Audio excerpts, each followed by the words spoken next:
seatbelt. I'm going to do 3 hours worth of information in 30 minutes. No, I'm kidding. We're not gonna push it that hard. But it's good to see everyone out. It's a great morning. It's a sunny morning. Always like that. A little bit cold, but that's okay. We're in a nice, warm building, and if you get cold, just go up to the balcony, and you'll be even warmer. So you can go in different locations here. To get started this morning, I've asked our brother Bruce to lead us in a word of prayer, and so we'll let him do that this time. Bow with me. Heavenly Father, thank you for another opportunity you presented us this morning, that we see these quiet surroundings with those like precious faith, study from thy divine will, and offer praise to thy high and holy name. Ask you to bless Gerald this morning to break unto us the bread of life, help us listen attentively, make an application where necessary, may be better served blind. Ask you to bless those, Father, who are sick this morning, who couldn't be with us. If be thy will, Father, grant their health to them once again, and they'll take the place with us here. Bless all, Father, who needs your special blessings this morning, so you know who they are and what they need. Be with us through this hour. Forgive our sins in Christ's name.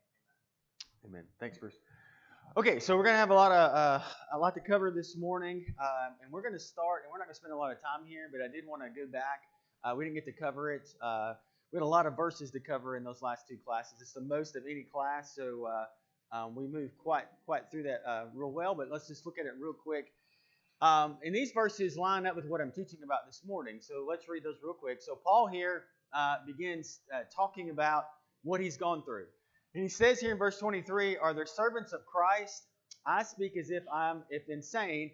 I'm more so, far more labors and far more imprisonments, beaten times without number, often in danger of death. 5 times I received from the Jews 39 lashes. 3 times I was beaten with rods. Once I was stoned. 3 times I was shipwrecked. At night and a day I spent in the deep. I've been in frequent journeys and dangers from rivers, dangers from robbers, dangers from countrymen, dangers from Gentiles, dangers in the cities, dangers in the wilderness, dangers in the seas, dangers among false brethren. I have been in labor and hardship, though many sleepless nights, and hunger and thirst, often without food, and cold and exposure. Apart from such external things, there's also been daily pressures of me, of concern for all the churches. Who is weak without being weak? Who is led into sin without intense concern? If I boast of what pertains to my weakness. The God and Father of the Lord Jesus, He who is blessed forever, knows that I'm not lying. In Damascus, the Tetrarch under Artatus the king is guarding the city of Damascus in order to seize me. And I was let down in a basket through a window in a wall, and so escaped in his hands. Why is Paul telling us this?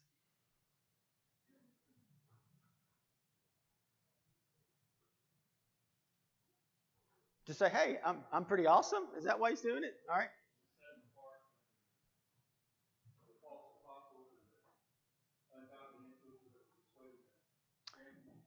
Yep.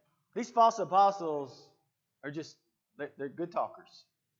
Go ahead. In addition, he's describing some of the things that he has suffered for his love for Christ and his love for them, as comparison to the things that these false apostles, these Judaizers, have suffered nothing for them, but you have to take advantage of them instead. Yep. And so it's important that he does this. These are the physical. He's talking about the physical things here. He's boasting about the physical things he's gone through. And so he wants to talk about that. And so he's addressed this. And this morning, then we're going to transition to 2 Corinthians 12. And in 2 Corinthians 12 here, he starts off in verse 1.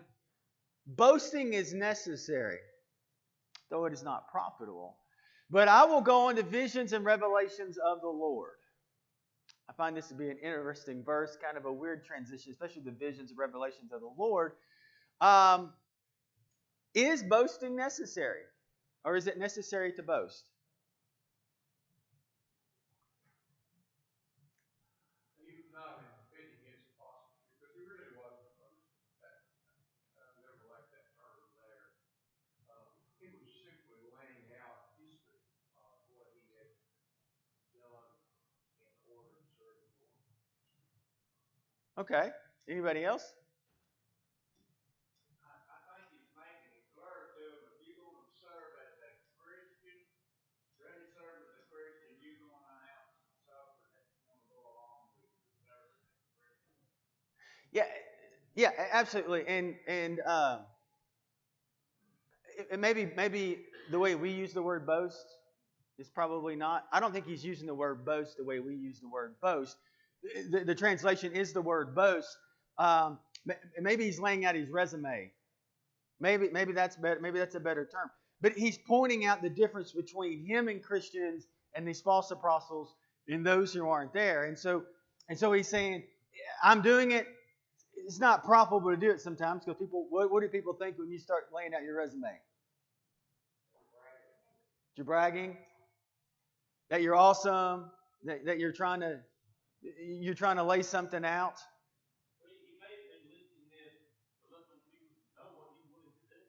Yep.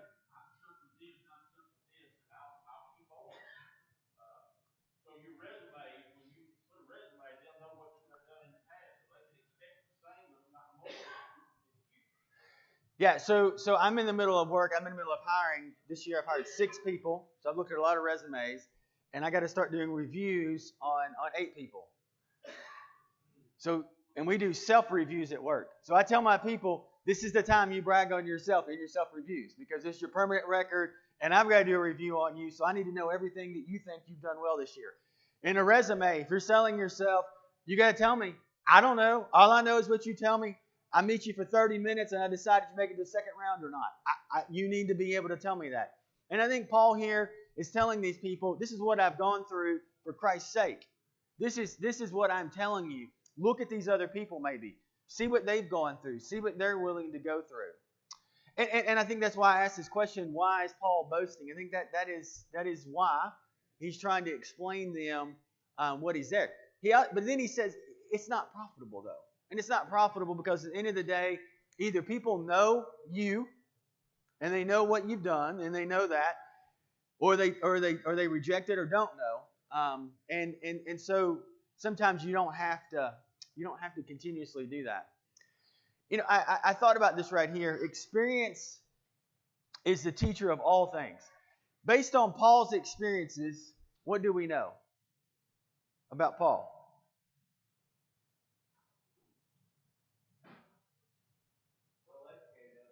Well educated.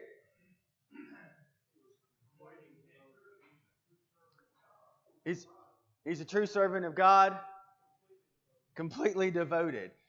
And he has learned a ton, and he has grown, and he's gotten stronger. Think about that first day on the road to Damascus when Jesus came to him. Do you think?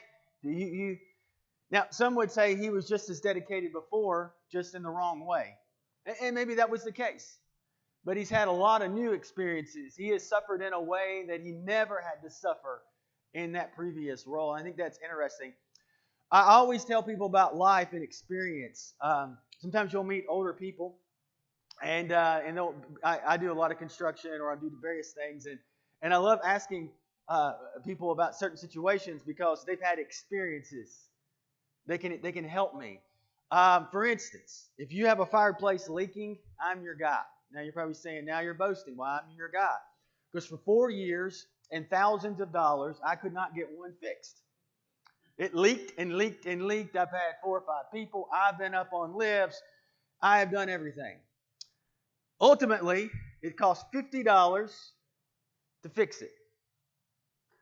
And I'll explain that. So just to let you know, when you put on faux stone or real stone, it is porous. Bricks are not porous. So when you brick, water doesn't go through brick. Water will go through stone. I know it doesn't seem logical, and it didn't seem logical to me. But it will go through it, and it will pour through it. It will pour through it. But if you put this little sealer that costs $50 and you spray it on it, it seals it up. And guess what water won't do anymore? It will not go through it. Now, I'm sure Bruce, being a wise man, probably already knew that. But I was hard-headed. I couldn't believe it. I'm like, how's all this water going? No, we have to re-roof the whole roof. We have to put a new hip on. We have to put new stuff around it.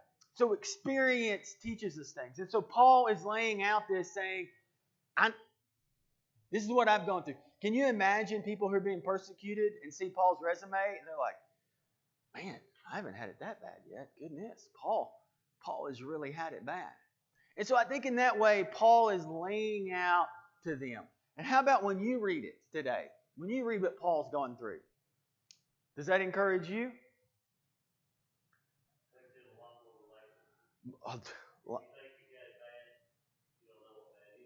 Man, I can't even imagine. I can't imagine getting the first beating, much less all the ones he got. Yeah. Paul was just a man, just like any of us. And so he is going, and he didn't give up. He didn't give up, and he kept fighting. And he said, what could the false apostles boast about?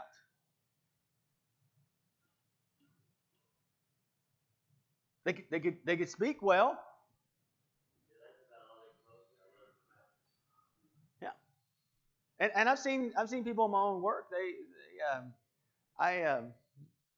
We have to do forecasts and stuff at the beginning of the year, and you project where you're going to go. And there are some people who, for the first 3 or 4 months of the year, to boast about what they're going to do, they'll be like, "Oh, I'm bringing in 200% of goal," and I'm on the calls, and I'm like, "You're not going to bring in 50% of the goal, but you're projecting, you know."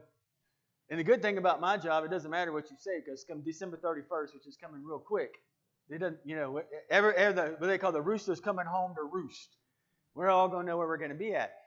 But what did they have to boast? What had they done? What had they sacrificed?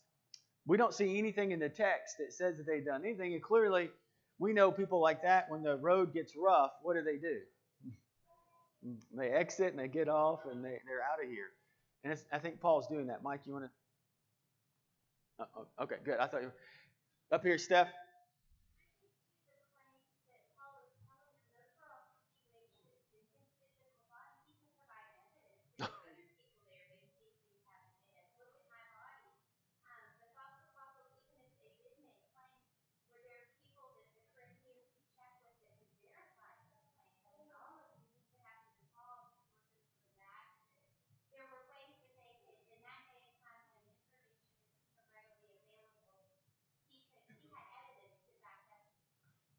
Yeah, oh, absolutely. I'm sure you could take his shirt off and you'd be like, "Oh, put your shirt back on."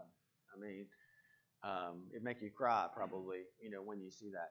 Verse 2, he says, "I know a man in Christ who 14 years ago, whether in the body I do not know, or out of the body I do not know, God knows such a man was caught up into the third heaven." So first of all, first question I've got for you, why would he go from the physical to the spiritual now? What does that matter?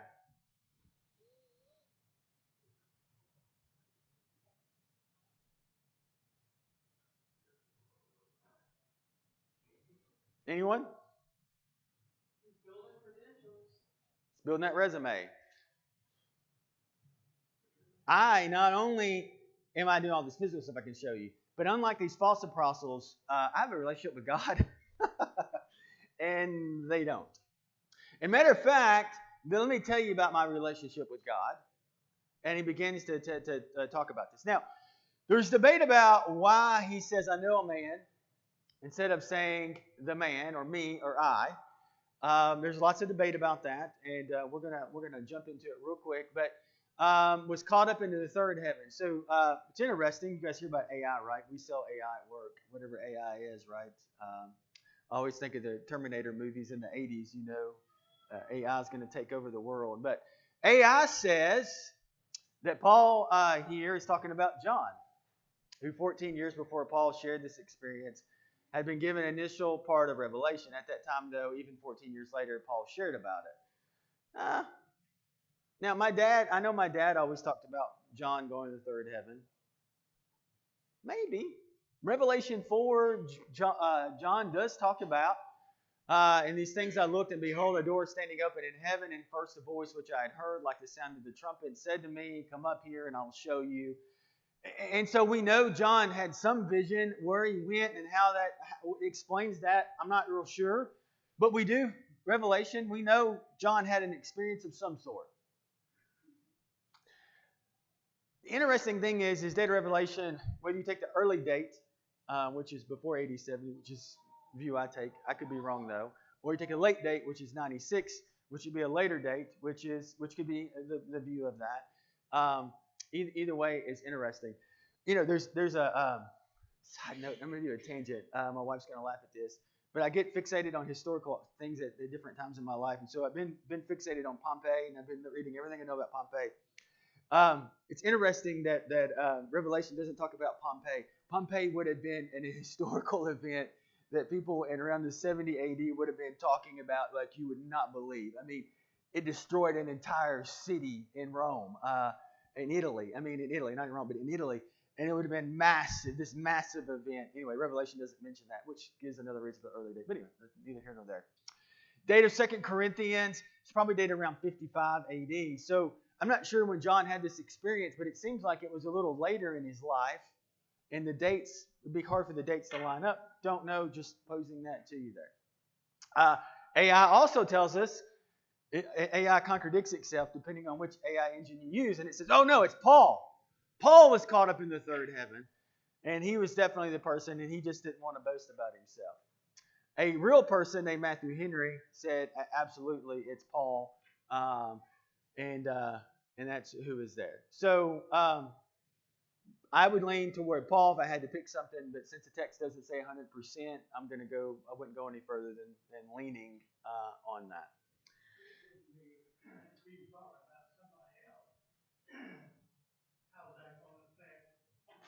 His resume. Yeah.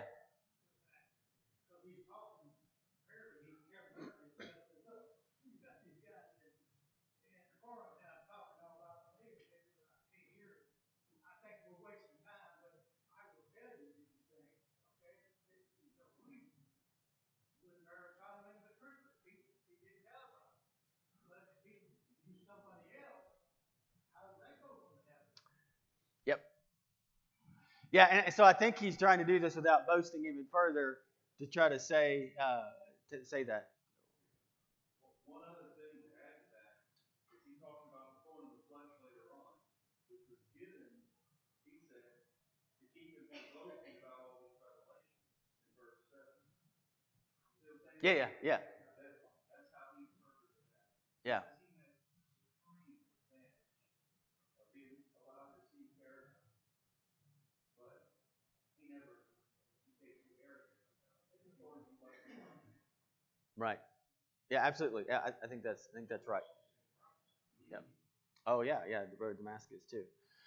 Okay, so third heaven. So I had a class in college with Dr. McClister, and he always said, good commentators discuss things that nobody wants to talk about, hard things, and then bad ones just overlook them. So we're going to talk about the third heaven, and I think this is an interesting thing when you read it. You begin to read, what is he talking about? Is heaven divided into three parts? Is it like lower heaven and middle heaven and high heaven and triple heaven and all that? So I want to take a stab at this. I had a class on this a long time ago, and I think it's probably the correct view of this, but I'm going to take you through it, and then we'll go through it. So in Genesis, and let me say this: when we read a text, we Americanize it because that's who we are. When we read a text, we use words like boast, and we think about the way we use boast. I was watching a movie. We've been watching a lot of old movies. I watched Pompeii, and then I watched 1920s movies. No, not 1920s because you can't watch those, but 1940s and 50s because that's the only ones that are on TV. And I was watching a movie, and they used the word. They were using the word gay like 50 times in the movie, and they were not talking about what we talk about today. They were talking about this word meaning happiness, and that they were all gay. The whole movie. They were all talking about that, and they were using that in a word of happiness. So the word heaven is really interesting because in Genesis, God created the heavens and the earth. Where was God at? So it didn't exist before God? That can't be. So what do you? Okay, heavens and the earth. Okay, we get that, the light and the day, I was going to read all that, but we don't have time. And then it says, in the waters below the heavens, he gathered into one place. The waters below the heavens. So the heavens could be disguised, huh? And then in verse 14, he says, and let there be light in the expanse of the heavens to separate the day from the night. Okay? And then the heavens to give the earth, and the expanse of the heavens and light, and so forth and so on. I put all this on here. So what could be the simplest possibility? Now, when we think about heaven today, when we use the word heaven, We only 99% of the time, if I were discussing heaven with you, we'd be talking about heaven where God lives. I've never talked to someone saying, it's a sunny heaven today. Did you look up in the heavens and see the sun today? I like all y'all, but I've never had that conversation with any of y'all. It's a beautiful heaven today. It's a nice blue heaven today. I've never... But they would have used this terminology like that. We don't do that. So this was a class I had, and I think this is probably how it is. The first heaven would have been our atmosphere. So when the ancients would have looked up, that would have been the first heaven. The second heaven would have been the stars and the moon.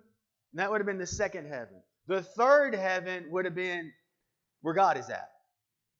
And a lot of, when I was trying to go through, I was seeing a lot of commentators don't even put this on here. They want to go complicated with this. Remember, in the Bible, the simplest possible answer is probably the correct answer most of the time. And I believe this to be the case. So any questions or comments or thoughts around that? In life, the simplest answer is probably the best answer. Yeah. So first, second, heaven where God is would have been the third heaven to the ancients. So first, second, third. So nothing mysterious, like this is not some just third mystical heaven. It's the heaven where God is. And so he says here, and I know how such a man, whether in body or apart from the body, I do not know, but God knows, was caught up into paradise and heard an expressible words which I am not allowed permitted to speak. I like how he says here, I don't even understand how this happened. You see how he puts that? He goes, I was there. I don't know. Was this like Star Trek, beam me up, Scotty? And I was there. I don't think he was physically there. But I wouldn't like die on that hill. But why do you think I don't think he was physically there? Like body physical. Yeah, so God in the flesh and heaven and all that. So it has to be some kind of, and he tried to describe it whether in body or apart from the body. Paul doesn't know how to tell us in words what he just experienced. But he knows it was some body separation of some sort. And I like how you put that. And he says here, I don't know, but it was different. It was weird. It was this crazy experience. And typically I'd make a joke at this point saying he wasn't psychedelic drugs. He didn't have psychedelic drugs in. And he wasn't eating mushrooms talking to a tree. So, I mean, this was, I don't know. I was fine one minute and the next minute I've got some experience that I don't understand. And this time he says I was caught up into paradise. Well, what do you think that means? We've got third heaven and now we've got paradise. What is the text usually when it talks about paradise? What does it usually talk about? Rich man and Lazarus. The place that people are before the final judgment. He says, that's where I went this time. And he said he heard some inexpressible words which I'm not permitted to speak. And so a good teacher would say, what do you think he heard? And a good student would say, well, I don't know, because he says I wasn't permitted to speak it. So I don't know what was said in this experience, but whatever it was, he can't tell us what it was. Maybe he literally can't tell us what it was because there's not a way to explain it.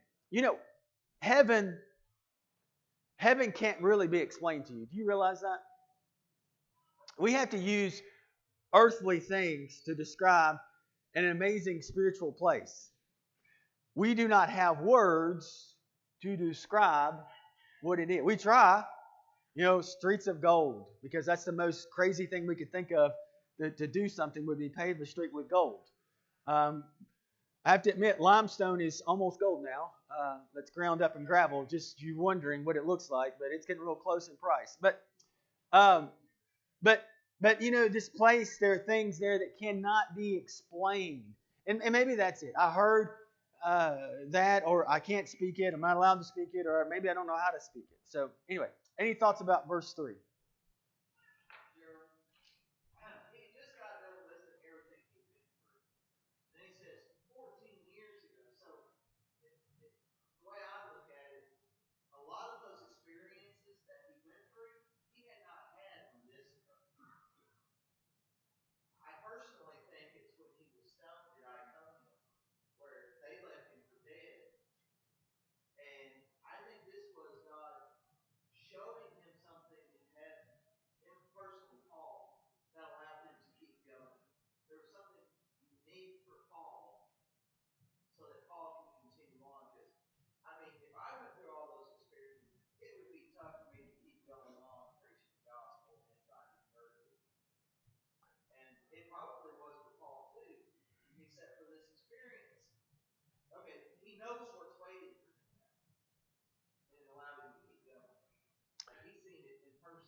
Yeah. I mean, he is absolutely. Go ahead. That's a great point, Matt, David, because, Todd had pointed out a couple of weeks ago that stoning and how Paul was most likely raised from the dead in a miracle, right? That's why they stopped stoning. Well, if indeed that's what happened, then he could have died and gone to paradise like Jesus did. He went to Hades for 3 days. And the rich man, or sorry, the thief on the cross, he would be in paradise today. So that would make sense that this would be the time when he died and was raised from the dead, right? I mean, I can see It, that happening. it very well could be, and I don't want to debate one way or the other. The timeline, the 14 years, kind of points back maybe to the road to Damascus, and maybe that experience happened when he was blinded. These experiences happened then to get him on the right track.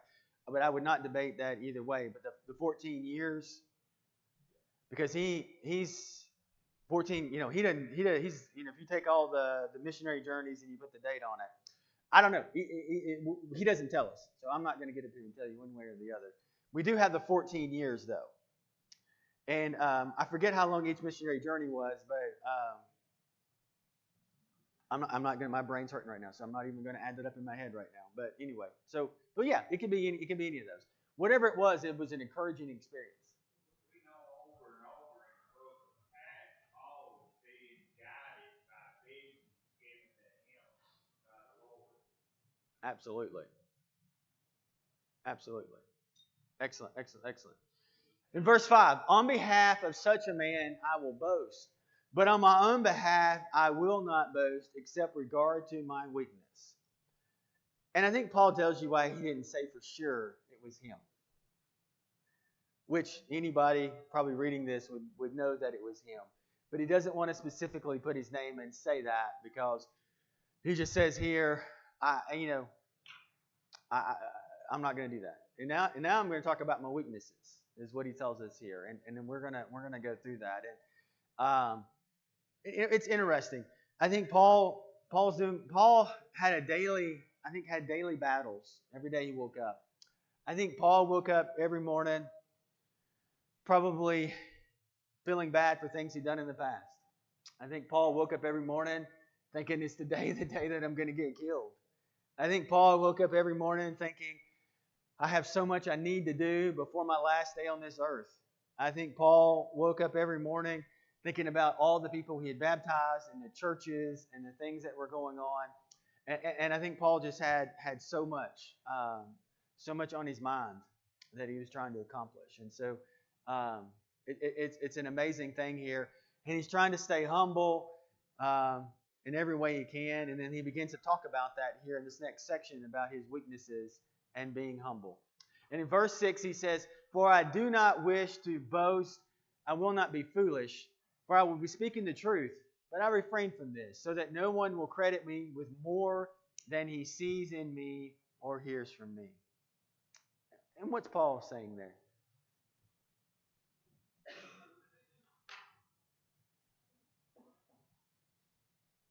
How do you know if somebody is walking the talk that they've been talking or not talking? How do you know? At the end of the day. Their actions. I always love it in sports. I always love playing a game or sports with somebody. I'm awesome. I'm going to da-da-da-da-da-da. And I'm like, I don't know. Let's go find out. Most of the time, I'm not impressed. Sometimes they've been way better than they were boasting, and they probably could boast a little bit more. But regardless, at the end of the day, it's the same test that we gave the prophets of old, right? And what was the test? If it was there. I imagine if you hung out with Paul for a week, you'd be like, yep, you're from God. And I think this is a pretty good deal. And that's what he says, so that no one will credit me more than he sees in me and hears from me. Don't give me credit for any more than what you can see and hear from me. After he spoke and he healed somebody, the people carried him off and treated them like they were gods and baptized and said, the gods have come down among us.